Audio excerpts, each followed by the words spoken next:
because you admit that recently they appear to be open to having discussions. Thank you very, very much for having me once more. And I am really between the rock and the hard place here, right? Yeah, because everybody on the show, one way or the other, we are very connected. Yeah. Honorable Ablakwa here, Professor Kwesieni is a very good friend. We've known each other for a century, maybe. And Colonel Abuaje, we've worked a lot. And I'm happy that Honorable Kojo Opon Nkrumah for coming to my aid in certain aspects. So at least I have an ally. Yeah. And he's not alone. There are other people who are sharing commentary with me about the fact that your last communique, emphasized the primacy of peaceful resolution. Yeah. Except that the forceful resolution will be the last resort. The last resort. Yeah. And you have many very good friends sending me messages and sending their goodwill messages to you. Okay, no. You know George Bernard Shaw? Oh, of course. He also says, I should say hi to you. Okay, thank you very much. Yeah. And on the other hand, Honorable Ablakwa is telling me that Kwesi Pratt says he will pond me. For my position. Okay. Yeah. Okay. Okay. Look, I just want to probably have a structured intervention somehow, which would also take into account some of the concerns that have been raised. All right. The first and foremost is the causal factors of what is happening in the country. And I think Honorable Nkrumah has already shed light on some of them. That since about 2019, 2020, we know the havoc that COVID wreaked on the global economy. I was in the US. In fact, all the shops were rationing toilet paper at one point. I'm just giving you one small one. 2 weeks ago, I was in the UK. Some of the shelves in the shops were empty. Gas prices have shot up manifold, in the country.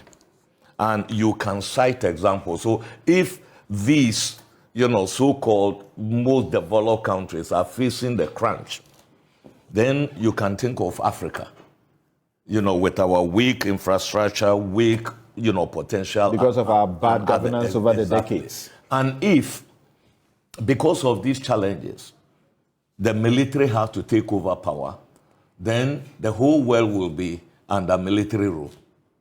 Okay, with the Ukraine crisis and its impact, particularly in the Sahel and other places, is going to be even worse. So I admit that there is governance deficit, all across, our countries, and there is democracy deficit also.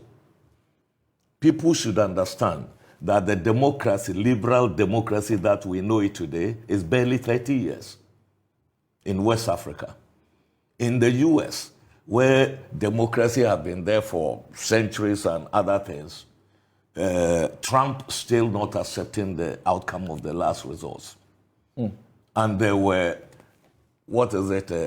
foreign interference in the election that caused Hillary Clinton to lose the elections.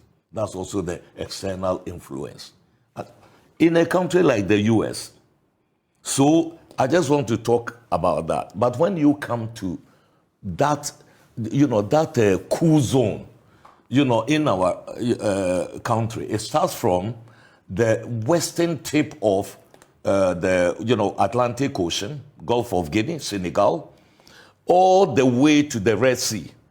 There is a belt that straddles the Sahara and then the tropical Africa, the south, the coastal countries and all that. And all of them are impacted from Senegal to Mali, Burkina Faso, Niger, Chad, Sudan. All of them. Okay. So it is not just the Francophone. Sudan is not a Francophone country, for example. And we have to understand one thing. Mali has been the bad boy in the politics of France. Guinea. Guinea was the first to say we are not going to be part of Francophrique by declaring independence in 1958.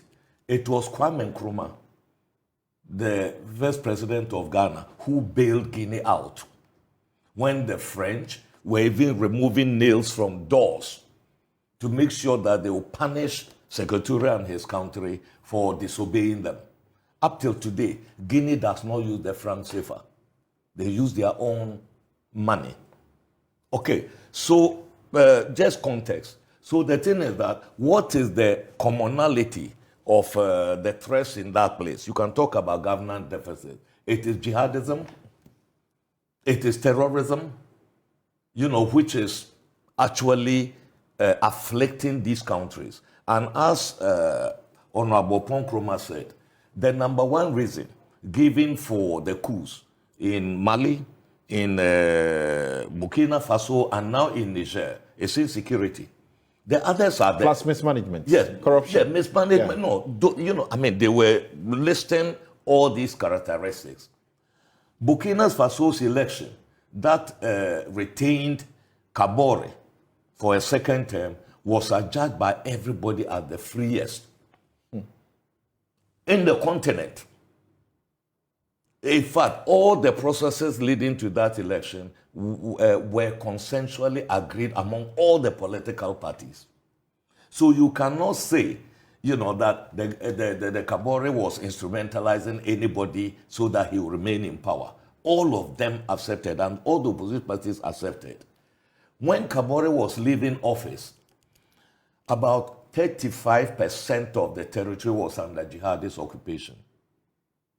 That is one thing we need to know. There were 700,000 refugees, internally displaced people in Burkina Faso. There have been 2 coups since. And what's the situation? Today, 70% of Burkina Faso is outside state control. 2 million internally displaced people from 700,000. 2 million. And you can see that for Mali, you can see that for Niger, where we just recorded an uptick in terrorist attacks in the country, which undermines the fact that the civilians were worse. You actually issued a statement to condemn that. We issued a statement to condemn the terrorist attack in Niger. Okay, so for me, that is the issue, right? And Ecowas is a rules-based organization, right? At least imperfect, but we have rules. In fact, Ecowas protocols set the basis for even AU protocols. The charters and other things by AU, they all borrowed from Ecowas. Ecowas was a pace setter.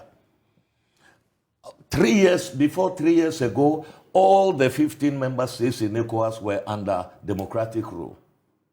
Elected president. And then within 3 years, like you said, there have been 7 coups. Ecowas made mistakes, and I must admit it, right? That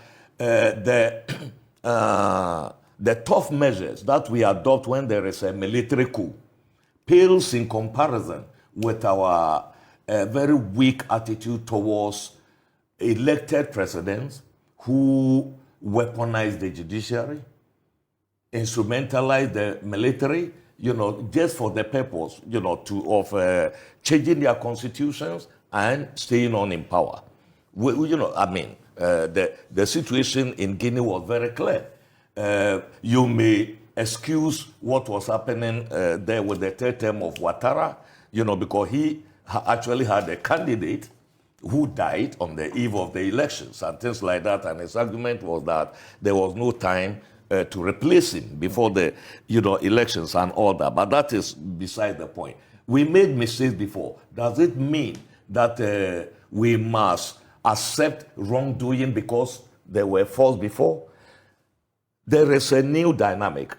ECOWAS today is under a new administration at the commission level and at the level of the chairmanship of the ECOWAS authority. and everybody knows the democratic credentials of Bola Tinubu. He tasted prison for his fight against military dictatorships in his country. You know, just like I must say, also Ghana, President Nana Addo Dankwa Akufo-Addo was one of the key pillars of the Kumepreko demonstrations and other things in Ghana that eventually led to the restoration of constitutional order in Ghana. So the decision that have been made is that this coup is one coup too many. We must draw the line in the sand. And that is with regard to, so that is the context that we have. But Colonel Abuaje is, you know, from the military background. I'm not going to challenge him on the military front at all, because I don't think maybe I'll be no match, you know, for him. But on the protocols, I think he's getting, you know, a few things mixed up. That is very important to clarify. Ecowas array of tools, okay, in conflict resolution is not necessarily sequential. It's not necessarily sequential, that you go from here and then you go there and then you go there. No, it depends upon the circumstance. They could be sequential, they can be a combination. And also saying, you know, that the sanctions regime does not envisage this. And I mean, he corrected himself somehow by saying all other means. And I want to remind viewers that there is a supplementary act of Ecowas of 2012 that expanded on the sanctions regime, including all the sanctions that are being imposed on Niger today. And they happened when Sanogo, okay, overthrew the democratically elected government, Ibeka, in 2012. In 2012. I referred to that in my very first question to Colonel Abuaje on this show. Very good. But Professor Enin is asking the question. This will not be the end. Niger will not be the end. Will this approach be the approach to the next? Okay. So that is why I'm telling you that, look, we applied those severe and widespread sanctions against Sanogo's regime. Within 3 days, they relented. They relented. And a civilian transitional president was elected. I don't think it was the perfect. You know, it ended up in a whole lot of tensions there, you know, about that. But at least those sanctions worked. And that is why Ecowas did not move to the next step, right? But it has been a bit inconsistent since then. And that's what I am admitting. So now we see... Professor Enin referred to your sanctions and what you have now been told by Martin Griffiths, the Under-Secretary General for Humanitarian Affairs and Emergency Relief Coordination at the UN. He wrote to you and said that the unintended adverse impact of some of your sanctions, and he gives a list of how the impact is very terrible and you need to do something about. And he ended by saying that he's looking forward to working with you to ensure that the population of Niger who has been directly affected by the crisis can receive the necessary humanitarian assistance. Oh, yes. In the military planning, you know, that have been taking place, the unintended consequences, the collateral, you know, impact of any intervention were all taken into account, right, in it, including collaboration with UN humanitarian agencies. These were all taken into account. So I think his question, he's talking about the sanctions now. We've been working with his office, Griffith, you know, actually to open up before now humanitarian corridors in Burkina, in Mali, and other places. So it is not anything new. We've been working on it. But if they tell you about the dire humanitarian consequences in Burkina Faso in particular today, I mean, what is happening in Niger pales into comparison. what have the humanitarian agencies done? Because the situation is under the control of terrorists, right? If you go 15 kilometers outside Ouaga or outside Bobo Dioulasso, which is the second city, it is no-go area, controlled by jihadists. Another thing, how are you going to enter there with humanitarian, support? And today, terrorists are increasing their attacks in Niger. So even if you have humanitarian support that you are going to give them, how are you going to reach those who need the support? So you are seeking to underscore the justness of the course or the approach. Yes, this is what, once again, we are saying. People are saying we are going to war with Niger, and they are opposed to it. Let me clarify. We are not going to war. In the whole planning of this intervention, the word war never features even once. But as Colonel Abuaje will himself admit, the fact that we are preparing does not mean we are going to war. Military preparations take time. It doesn't mean that it is imminent. Okay, we said we have an array of tools. In Nigeria, people are saying, oh, this is a war between Nigeria and Niger, brother countries. In fact, the two were actually one entity before the French and the British decided to carve up Africa. The same thing like the Gambia and Senegal, today, and the same thing like even Transvolta, Togoland, the same thing in Cameroon and other, which happened. It is those were some of the downside of the arbitrariness of colonial, carve up of the African, continent. So the people are the same, there. So you can see, you can feel the tension there. But in Nigeria, President Tinubu never went to Senate to request any authorization, never. Yeah, but Okujeto was clear about that. He informed them about decisions of Ecowas. And then they, on their own, said that they did not actually rule out the military option. They said they want to engage President Tinubu on the peaceful, for the resolution of the crisis in a peaceful way. So, going to my point, we are not at war with Niger. The whole concept of operation, which is being prepared, it is based on targeted surgical operations in that place. We are at war with the junta. That is all things being equal, but this is not the situation. Yeah, okay. You are planning a surgical operation precisely. to go in and remove the junta. But things could change. That is in the military parlance. Exactly. Okay, so that is why we and are already, also, as we mentioned, there is some response to what you did in Accra yesterday. Yeah, we are taking into account the possible fallout when we get there. We also have our intelligence. When people are saying about the popularity of the regime and other things, listen, there are foreign powers in West Africa that are cultivating bot farms with artificial comments on social media and other things, whipping up a certain narrative. But we saw on television the people pouring out in their numbers. Yeah, no, precisely. You can rent a crowd. Okay, those people, many of them appeared rather spontaneous. Many of them and natural. were at the stadium, gathered at the stadium to meet emissaries who they considered favorable to the junta. This is what, you have to get the nuance.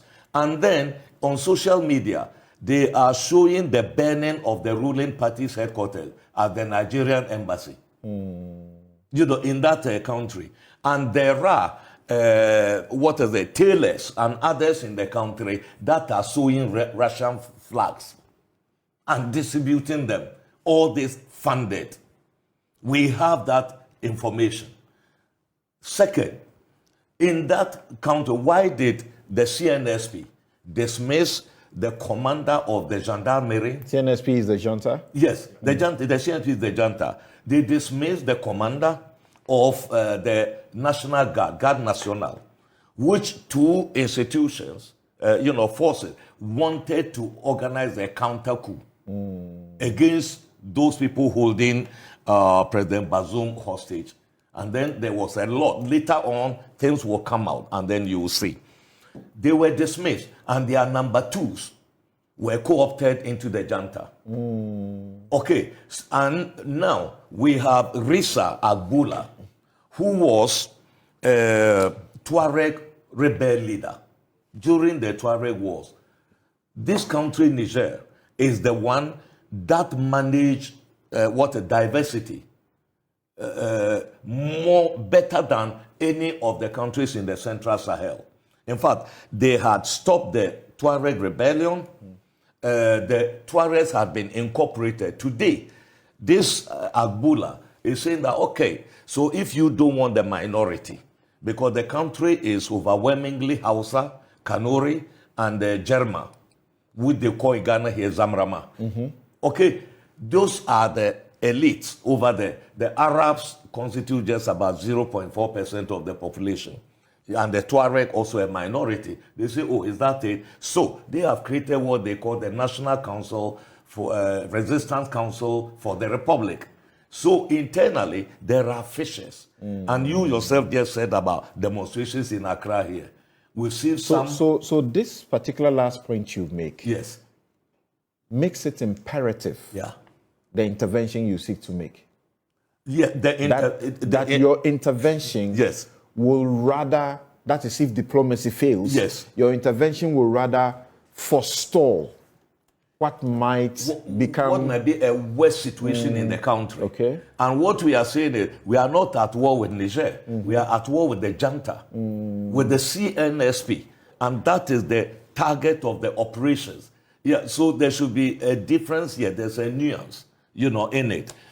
Having said that, I think my brother Opon Kroma also stressed that point. Ecowas has never removed it made the military intervention its preferred option. At any particular moment, we have mentioned that it is the least preferred option. And I want to go diplomacy, and then the midway point is also coercive diplomacy through the sanctions. And if everything fails, okay, and why did ECOWAS get to that point? These people were thumbing their noses at the heads of state, of the community. When General Abdul-Salami, who worked a lot in Niger, in 2009, I was with him at that time to help restore constitutional order after this former president of Nigeria constitutional coup by Tanja. Yeah, he was sent there, and he and then Emir of Sokoto, they were confined to the airport. Later on, myself as part of a mission, ECOWAS, AU, UN, were on the way to the airport to go there, still on the diplomatic path. Then they sent us a message that they were not ready to receive us. But you should not feel aggrieved and react in equal measure, because you are the one, seeking to be diplomatic, to secure a diplomatic solution. Precisely, but that is exactly what we are doing. But listen to me. The moment after but now you are threatening them after the 10th in August, very clear terms that you will strike. Yes, after the 10th August meeting, that was when they sent information through back channels to Sanusi, who is the Emir of Kano, former one. Yeah, that they were ready to talk without directly coming to us. So pressure went. And then when this meeting of the Committee of Chiefs of Defense was postponed, the information we got was that Asante Hene had told the president that Ghana should not host the meeting, so it had been cancelled. That was what was on the social media.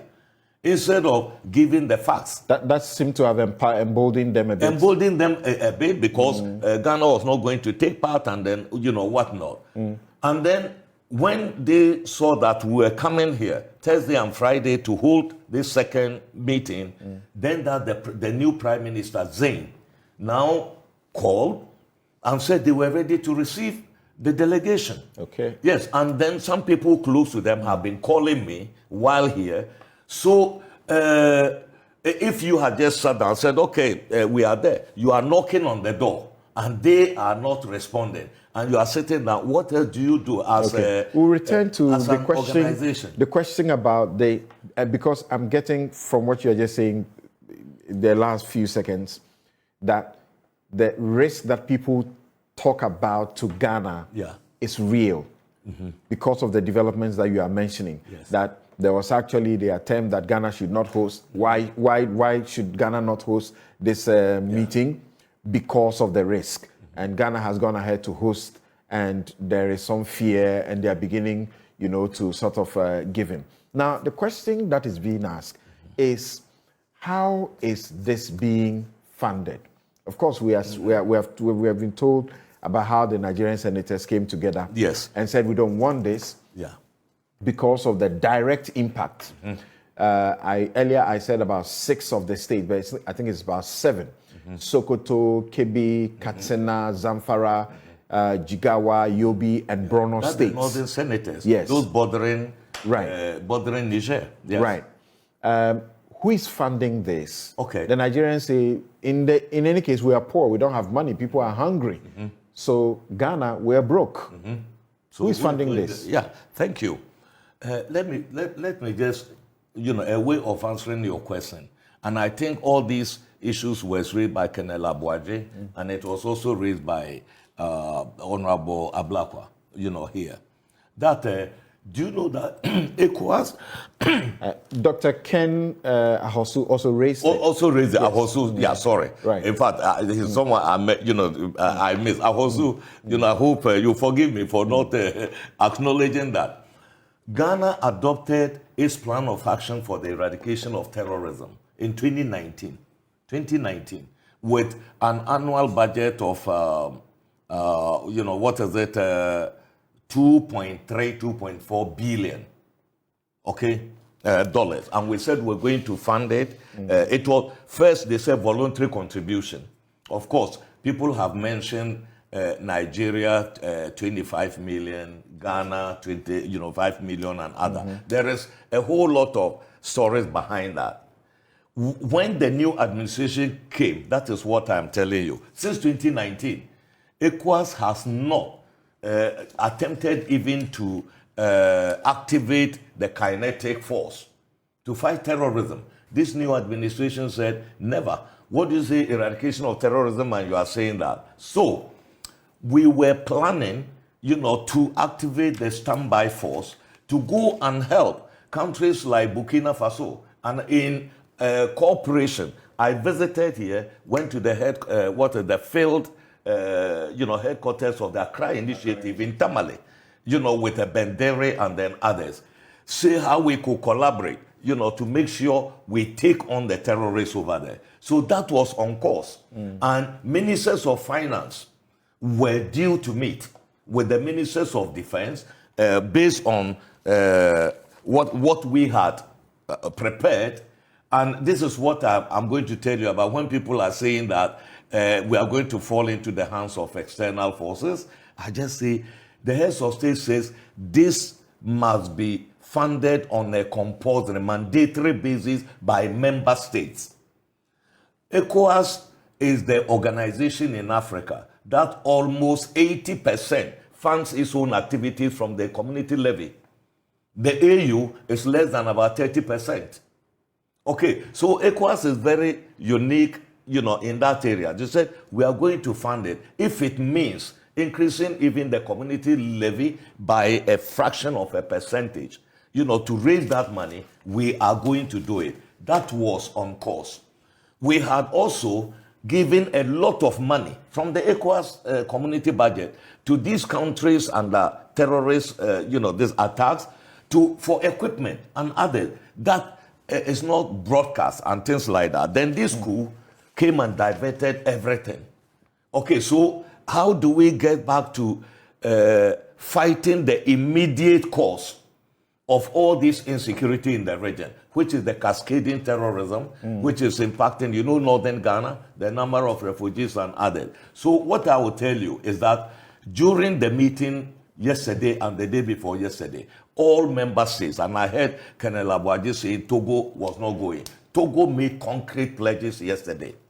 Concrete pledges. Yes, for the force.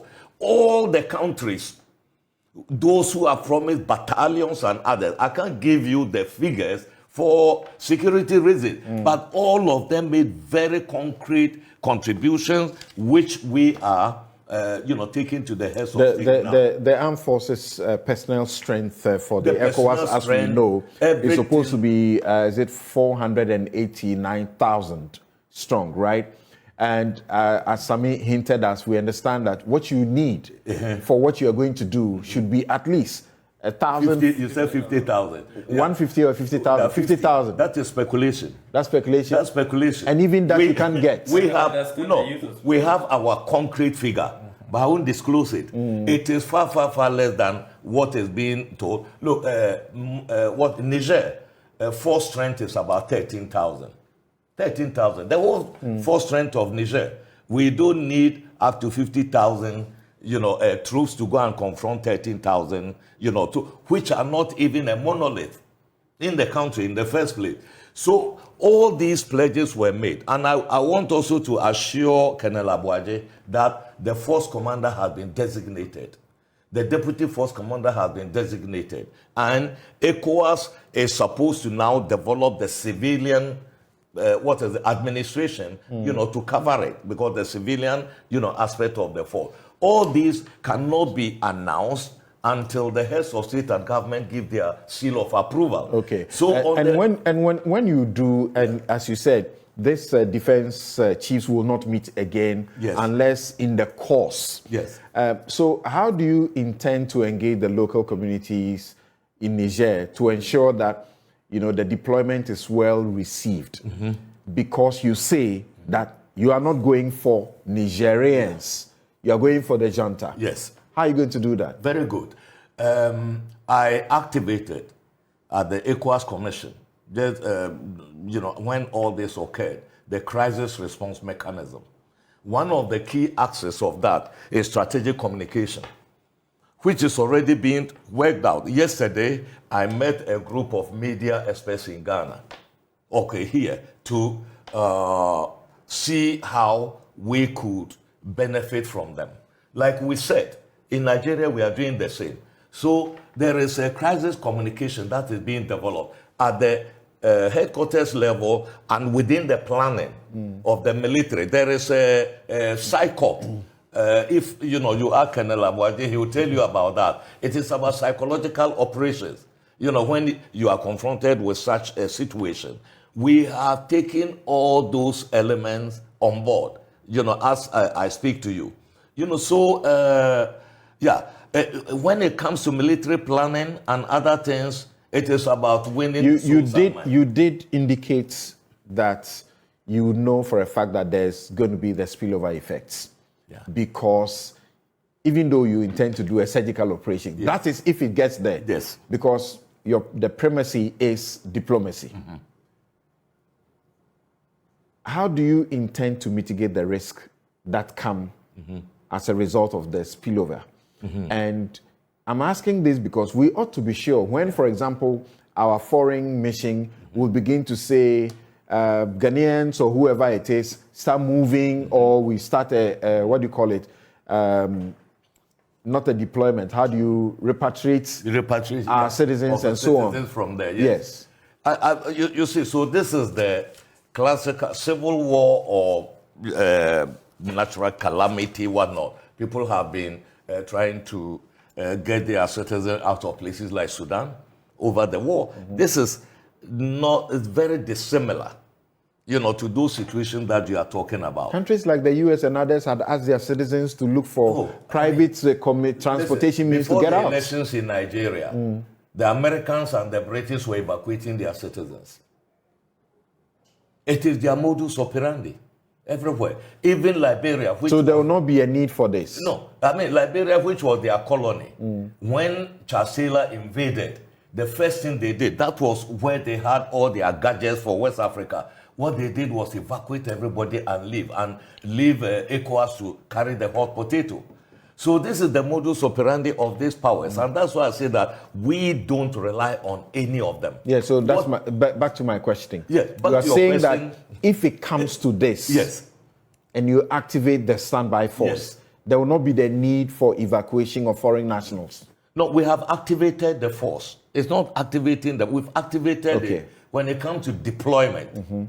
Okay, so the second phase is the deployment, which the timing and everything. But there are caveats, to the D-Day that we are talking about. So the D-Day can shift depending upon the progress on the mediation front, right? But the thing is that we must be ready.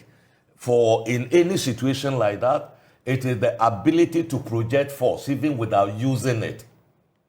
That is one of the key elements of, this power diplomacy that we have. And this is what we are doing. And we have indicated in our planning what will be done when there is a humanitarian crisis, right, in the region, together with the international humanitarian agencies coordinating, with that, first and foremost, the UN. Everything is in the planning. And of course, I cannot predict what exactly is going to happen. There is that possibility, and we have made contingency plans for that. All right. So this is what I will say with regard to that. I'm coming. I need to take a quick break, and when we return, we have some 30 minutes, and I will have my guest give us not more than 2 minutes of comments or statements. However, I will speak to a Ghanaian in Niger to give us some idea on how they're feeling and what the temperature or the tempo in the country is. We will be right back. We've just been speaking to Abdel-Fatau. Abdel-Fatau Musah, who until last July was a director of West Africa and the Sahel at the United Nations headquarters in New York.